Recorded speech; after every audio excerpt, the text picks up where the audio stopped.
Hello friends, ఎలా ఉన్నారు? Title చూడగానే అర్థమైపోయి ఉంటుంది. మనం ఈ రోజు ఋషుల గురించి తెలుసుకోబోతున్నాం. కానీ అందరికీ తెలిసిన విధంగా కాకుండా కాసింత ఆసక్తికరమైన విషయాల్లో మనం తెలుసుకుందాం. మన పవిత్ర భారత భూమిని పుణ్యభూమి అని, కర్మభూమి అని పిలవడానికి ప్రధాన కారణం ఈ నేలపై జన్మించిన మహర్షులు మరియు ఋషులు. మనం ఏది ఆలోచించినా, ఏ శాస్త్రాన్ని చదివినా ప్రతి దాని మూలంలో ఒక ఋషి తపస్సు, జ్ఞానం దాగి ఉంది. ఋషి అంటే కేవలం ముసలి వాళ్ళు అనుకుంటున్నారా? కాదు. ఋషి అంటే సత్యాన్ని దర్శించిన వాడు, మంత్రాన్ని చూసిన వాడని కూడా అంటారు.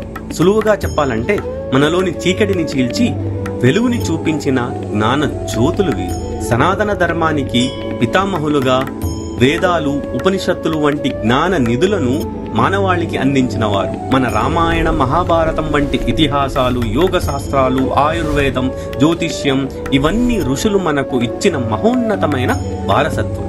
వారి తపస్సు యొక్క శక్తి, ధర్మం పట్ల వారికున్న అచంచలమైన నిబద్ధత నేటికి మన జీవన విధానంలో శాశ్వతంగా జీవించి ఉన్నాయి.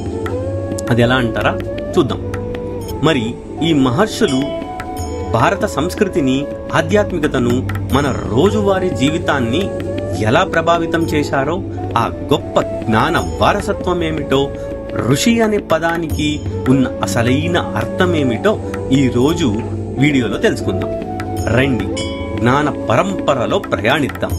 Let's get into the channel. కాషాయ వస్త్రాలు ధరించిన సాధువులను చూసినప్పుడల్లా మనస్ఫూర్తిగా తల వంచుతాం. కానీ మన పురాణాల్లో, గ్రంథాల్లో కనిపించే సాధు, ఋషి, ముని, సంత్, యోగి వంటి పదాల మధ్య అసలు తేడా ఏమిటో మనలో ఎంతమందికి తెలుసు? ఆ తేడాలు ఏమిటో, వారు సాధించిన ఆధ్యాత్మికత స్థాయి ఏమిటో తెలుసుకుందాం. ముందుగా ముని గురించి తెలుసుకుందాం. ముని అనే పదాన్ని మౌనం అనే దాని నుంచి వచ్చింది. వీరు తరచుగా మౌనవ్రతం పాటిస్తారు.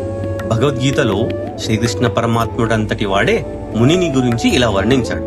దుఃఖం కలిగినప్పుడు కలత చెందని, సుఖం వచ్చినప్పుడు ఉప్పొంగని, రాగం, భయం, కోపం ఏమీ లేని స్థిరమైన మనస్సు కలిగిన వాడే ముని అని శ్రీకృష్ణ పరమాత్ముడు చెప్పారు. వీరు శాస్త్రాలను రాస్తూ, ధర్మ మార్గాన్ని చూపుతూ సమాజ శ్రేయస్సు కోసం జీవిస్తారు.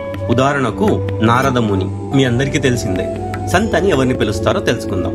సంత్ అనే పదం సత్యాన్ని ఆచరించే వ్యక్తిని సూచిస్తుంది. మత్స్య పురాణ ప్రకారం బ్రాహ్మణులు, వేద పదాలు, దేవతలు వీటన్నింటి కలయిక ఎవరి హృదయంలో ఉంటుందో వారే సంత్. ఈ సంత్ అనే బిరుదు పొందిన వారు ప్రపంచానికి, ఆధ్యాత్మికతకు మధ్య సమతుల్యను పాటిస్తారు.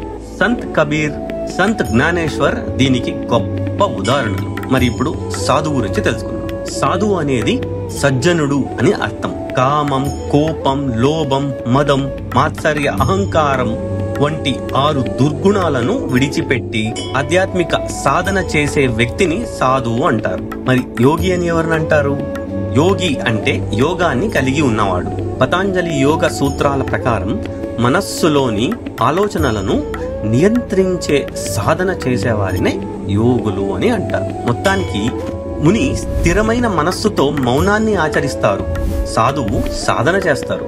యోగి మనోవృత్తిని నియంత్రిస్తారు. ఈ మహనీయులందరి కథలు మనకు స్ఫూర్తిగా ధర్మ మార్గాన్ని చూపుతాయి. ఇప్పుడు మీకు తెలిసింది కదా ముని, సంత్, సాధు, యోగికి గల తేడా.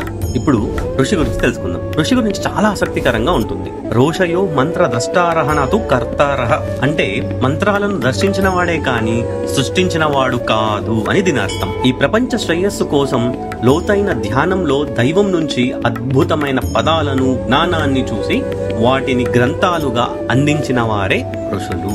వేద ధర్మానికి వీరే మూల పురుషులు. ఇక్కడ చాలా ఆసక్తికరమైన విషయం ఏంటంటే ఋషుల్లో 4 రకాలు ఉన్నారు.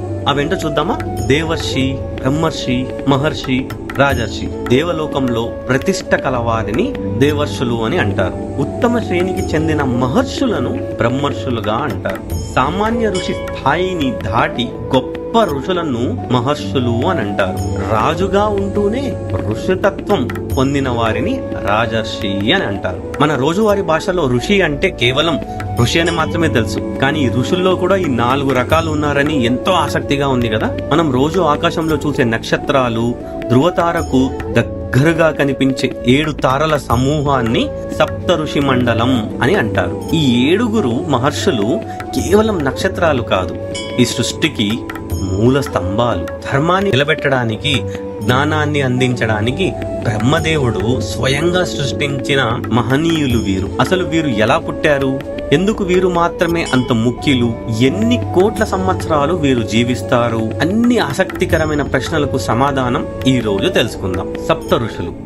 సప్త అంటే 7, ఋషి అంటే మంత్రాన్ని దర్శించిన వాడు, సృష్టించిన వాడు కాదు. బాగా గుర్తుపెట్టుకోండి. అంటే వేదాల్లోని దివ్య రహస్యాలను స్వయంగా తెలుసుకున్న మహనీయులు. వీరిని వేద ధర్మానికి పితామహులుగా, గురువులుగా భావిస్తాం. వీరు సాధారణంగా పుట్టలేదు. వీరు బ్రహ్మదేవుడి మానస పుత్రులు. అంటే బ్రహ్మ తన సంకల్పం, ధ్యానం ద్వారా మనస్సులో నుంచి సృష్టించిన వారు. సృష్టి మొదలయ్యేటప్పుడు ధర్మాన్ని స్థాపించడానికి, జ్ఞానాన్ని అందించడానికి బ్రహ్మ వీరిని సృష్టించారు. పురాణాల ప్రకారం బ్రహ్మ శరీరంలోని వివిధ భాగాల నుంచి ఈ ఋషులు జన్మించారు. సప్త ఋషుల ముఖ్యమైన లక్ష్యం ఒకటే, సనాతన ధర్మాన్ని, జ్ఞానాన్ని యుగ యుగాలకు అందించడం. వేదాలు, ఉపనిషత్తులు, యోగ, ఆయుర్వేదం, జ్యోతిష్యం వంటి అన్ని ముఖ్యమైన జ్ఞాన సంపదకు మూల కారకులు వీరే. ఆదియోగి శివుడే స్వయంగా ఈ విద్యను ముందుగా ఈ సప్త ఋషులకే బోధించారు. వీరు కేవలం మనుషులకే కాదు, దేవతలకు, రాక్షసులకు అందరికీ ధర్మాన్ని బోధించే గురువులు. వీరు లేకపోతే ఈ ప్రపంచంలో ధర్మం, జ్ఞానం అనేవే ఉండేవి కావు. వీరు ఎంతకాలం జీవిస్తారు? మీరు ఎప్పుడైనా ఆలోచించారా? సప్త ఋషులు అంటారు, చిరంజీవులు అంటారు, కానీ వీరు ఎంతకాలం జీవిస్తారు అనే ప్రశ్నకు సమాధానం కాలగణనలో లేదు. కానీ వీరు మన్వంతర కాలమంతటా ఉంటారు. సింపుల్ గా చెప్తాను. ఒక మన్వంతరం అంటే ఒక మనువు యొక్క పాలన కాలం. ఇది 72 మహాయుగాల సమూహం. మహాయుగం అంటే 4 యుగాల సమూహం. అంటే కృతయుగం, త్రేతాయుగం, ద్వాపరయుగం, కలియుగం. ఈ 4 యుగాలు కలిస్తే ఒక మహాయుగం. అలాంటి 72 మహాయుగాలు కలిస్తే ఒక మన్వంతరం అని అంటారు. వీరి జీవన కాలం సుమారు 30 కోట్ల సంవత్సరాలు పైగా ఈ ఋషులు తమ పదవిలో ఉంటారు. ఈ అపారమైన కాలం పూర్తయ్యాక పాత ఋషులు విశ్రమించి కొత్త మన్వంతరంలో కొత్త సప్త ఋషులు తమ బాధ్యతలను స్వీకరిస్తారు. అంటే సప్త ఋషులు అనేది ఒక పదవి. ఇక్కడ మనకు క్లియర్ గా అర్థమవుతున్నది ఏమిటంటే ఫ్రెండ్స్, సప్త ఋషులు, ఋషి అంటే ఒక పదవి, అది వ్యక్తి కాదు. వ్యక్తులు మాత్రం మారుతూ ఉంటారు. మనం ఇప్పుడు 7వ మన్వంతరంలో అంటే వైవసత్వ మన్వంతరంలో ఉన్నాం. ఈ మన్వంతరం గురించి, కల్పం గురించి మరొక వీడియోలో తెలుసుకుందాం. ప్రస్తుతానికి ఈ టాపిక్ లో మనం కంటిన్యూ అవుదాం. ప్రస్తుత వైవసత్వ మన్వంతరంలో ఉన్న సప్త ఋషులు ఎవరో తెలుసుకుందాం. కశ్యపుడు, అత్రి, వశిష్ఠుడు, విశ్వామిత్రుడు, గౌతముడు, జమదగ్ని, భరద్వాజుడు. ఈ 7 ఋషులనే మనం సప్త ఋషులుగా మన పురాణాలు పరిగణిస్తున్నాయి. అది కూడా ఈ మన్వంతరానికి మాత్రమే. ప్రతి ఒక్క ఋషి గురించి ఒక్కో వీడియోని మనం ముందు వీడియోలలో తెలుసుకుందాం. ఇప్పుడు క్లుప్తంగా తెలుసుకుందాం. మీ అందరికీ తెలిసినట్టే వశిష్ఠుడు శ్రీరాముడికి రాజగురువు. సప్తఋషి మండలం అంటే ఇంగ్లీష్ లో బిగ్ డిప్పర్ అని అంటారు. వశిష్ఠుడికి దగ్గరగా కనిపించే చిన్న నక్షత్రమే ఆయన భార్య అరుంధతి.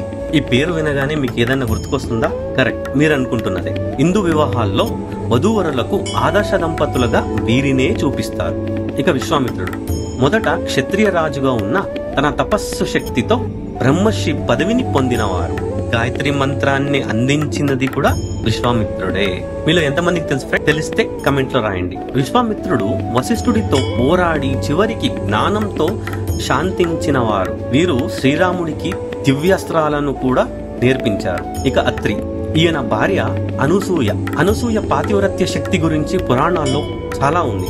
బ్రహ్మ, విష్ణు, మహేశ్వరులు అంటే త్రిమూర్తులు ఈమెను పరీక్షించడానికి శిశువులుగా మారిపోయారు. అనసూయ కోరిక మేరకు దత్తాత్రేయుడి రూపంలో త్రిమూర్తుల అంశంతో కుమారుడిగా జన్మించారు. దత్తాత్రేయుడితో పాటు చంద్రుడు, దుర్వాసుడు కుమారులుగా ఈమెకు జన్మించారు. అత్రి ఋషి సమతుల్యతకు, కరుణకు చిహ్నం. ఇక కశ్యపుడు, ఈయన ప్రజాపతి.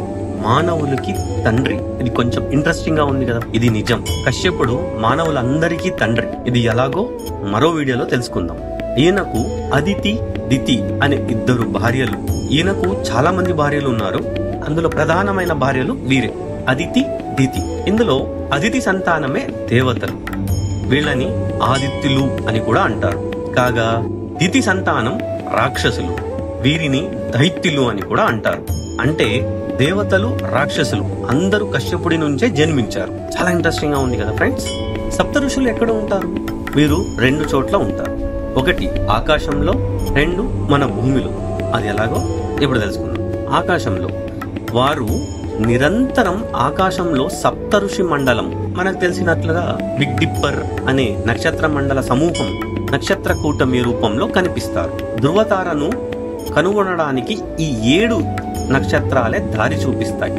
అందుకే వారిని శాశ్వత మార్గదర్శులుగా పూజిస్తారు. 2 భూమిపై. అది ఎలాగంటే వంశ వ్యవస్థలో ఉన్నారు. ఎలా అనుకుంటున్నారా? సప్త ఋషులు మానవ సమాజంలో గోత్ర వ్యవస్థలకు మూల పురుషులు. ప్రతి హిందువు తమ వంశాన్ని ఈ 7 పురుషుల్లో ఒకరికి అనుసంధానించవచ్చు. ఒకే గోత్రం వారంతా ఒకే పూర్వీకుడి సంతానం కాబట్టి అందుకే ఒకే గోత్రం ఉన్నవారు వివాహం చేసుకోకూడదు అని కూడా అంటారు. ఈ అతి ప్రాచీనమైన పద్ధతి ద్వారా సప్త ఋషులు తమ జ్ఞాన వారసత్వాన్ని, రక్త సంబంధాన్ని కోట్లాది సంవత్సరాలుగా కాపాడుతూనే ఉన్నారు. అంటే మనమే ఇంకా వారి వంశస్థులుగా మనం కొనసాగింపబడుతూనే ఉన్నాం. సంస్కృతంలో వేదాలు, ఉపనిషత్తులు, పురాణాల ద్వారా వీరి కథలకు ప్రామాణికత లభించింది. ఆంగ్లంలో ప్రపంచవ్యాప్త పరిశోధకులకు వీరి గురించి తెలుసుకోవడానికి, చర్చించడానికి అవకాశం ఏర్పడింది. ఇక మన తెలుగులో అయితే బ్రహ్మర్షి శ్రీ చాగంటి కోటేశ్వరరావు గారు వంటి పండితుల ప్రవచనాల ద్వారా, సతీ అనసూయ వంటి చారిత్రక సినిమాల ద్వారా సప్త ఋషుల కథలు మన తరానికి నిత్యం చేరుతూనే ఉన్నాయి. ముఖ్యంగా దక్షిణ భారతంలో అగస్త్య మహర్షి పాత్ర కూడా చాలా ముఖ్యం. శివపార్వతుల కళ్యాణ సమయంలో భూమి బరువును సమతుల్యం చేయడానికి పరమశివుడు అగస్త్యుడిని దక్షిణ దిశకు పంపారనే కథనం మన సంస్కృతిలో బలంగా ఉంది. మొత్తంగా చూస్తే సప్త ఋషులు కేవలం 7 సాధువులు కాదు. వారు కాలచక్రానికి, ధర్మానికి పాలకులుగా ఉంటున్నారు. వారి జ్ఞానం, పవిత్రత నేటికి మన జీవన విధానంలో, ఆకాశంలో, మన గోత్ర వ్యవస్థలో శాశ్వతంగా జీవించి ఉన్నారు. వారి చరిత్ర మనకు జ్ఞానాన్ని, ధర్మాన్ని నిలబెట్టే శక్తిని అందిస్తుంది. ఈ విషయాలు మీకు నచ్చినట్లయితే లైక్ చేసి, షేర్ చేసి, మరిన్ని వీడియోల కోసం మా ఛానల్ ను సబ్స్క్రైబ్ చేసి మమ్మల్ని ఆదరించి, మమ్మల్ని ఆశీర్వదించండి. ఓం నమః శివాయ. లోకా సమస్తా సుఖినో భవంతు.